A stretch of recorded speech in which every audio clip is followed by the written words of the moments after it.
चित्त के संस्कार कर्म बीज हैं। इन्हीं के अनुरूप व्यक्ति की मन स्थिति एवं परिस्थिति का निर्माण होता है। जन्म और जीवन के अनगिन रहस्य इन संस्कारों में ही समाये हैं।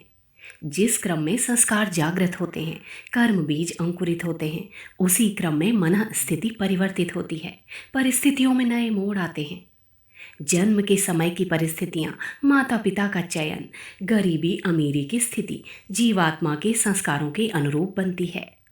काल क्रम में इनकी नई नई परतें खुलती हैं। अपनी परिपक्वता के क्रम में कर्म बीजों का अंकुरण होता है और जीवन में परिवर्तन आते रहते हैं।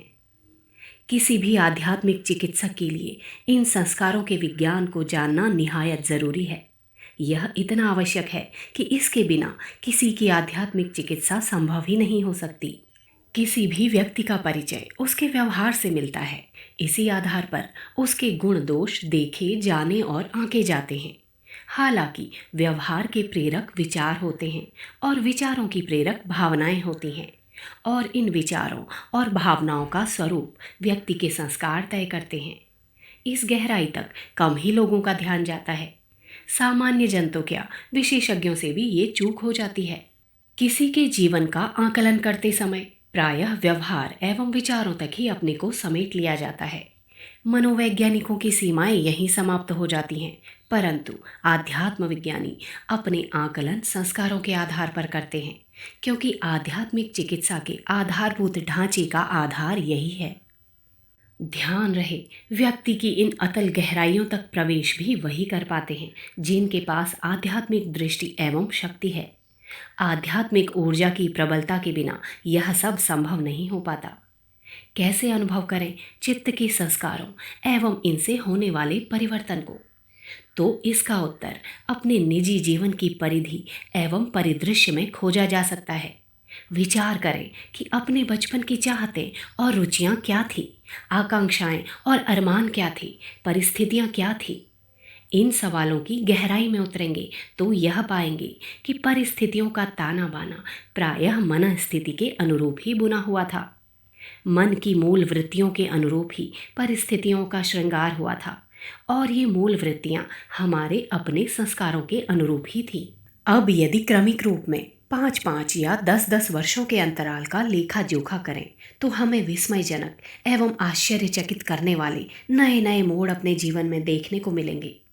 यह अचरज हमें कितना ही क्यों न चौंकाए, पर यह हमारे जीवन की अनुभूत सच्चाई है। थोड़ा बारीकी से देखें तो इन पंक्तियों के पाठक अनुभव करेंगे कि उनके जीवन में 5 या 10 सालों के अंतराल में कुछ ऐसा होता गया जिसकी उन्होंने कल्पना भी नहीं की थी। मन की कल्पनाएं बदली, अरमान आकांक्षाएं बदली, चाहत एवं वृत्तियों में परिवर्तन हुए, साथ ही परिस्थितियों में नए नए घटनाक्रमों का उदय हुआ। कई पराये अपने हुए और कई अपने परायापन जताकर विरोधी हो गए। आर्थिक सामाजिक पहलुओं में भी नए रंग उभरे।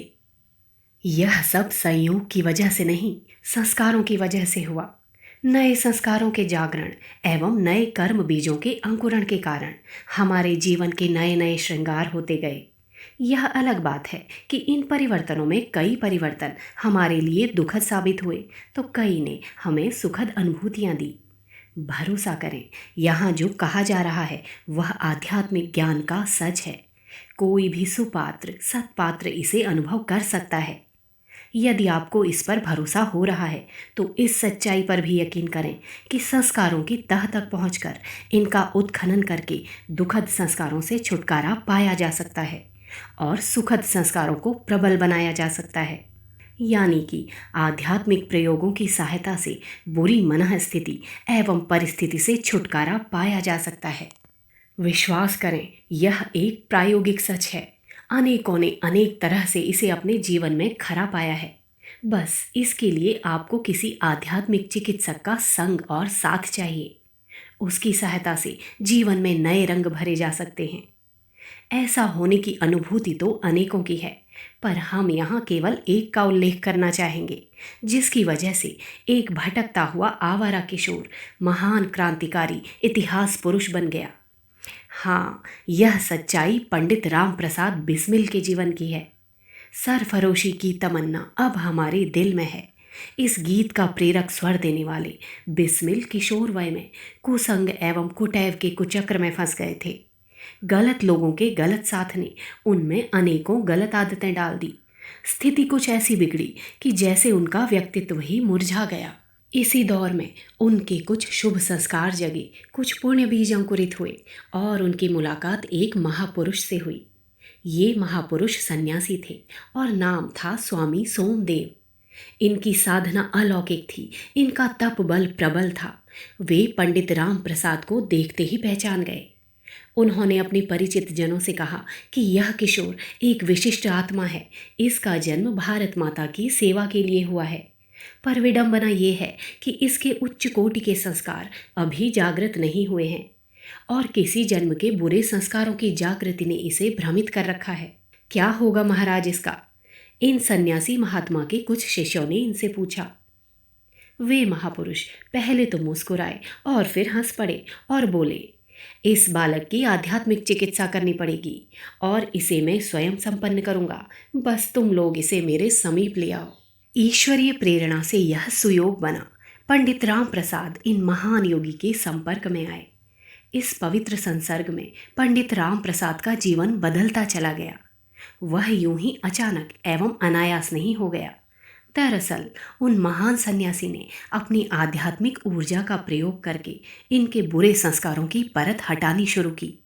एक तरह से वह अदृश्य ढंग से अपनी आध्यात्मिक दृष्टि एवं शक्ति का प्रयोग करते रहे, तो दूसरी ओर दृश्य रूप में उन्होंने राम प्रसाद को गायत्री महामंत्र का उपदेश दिया। उन्हें श्रीमद् भगवद गीता के पाठ के लिए तैयार किया। दिन मास वर्ष के क्रम में युवक राम प्रसाद में नया निखार आया। उनकी अंतर चेतना में पवित्र संस्कार जागृत होने लगे। पवित्र संस्कारों ने भावनाओं को पवित्र बनाया। तदानुरूप विचारों का ताना बाना बुना गया और एक नए व्यक्तित्व का उदय हुआ।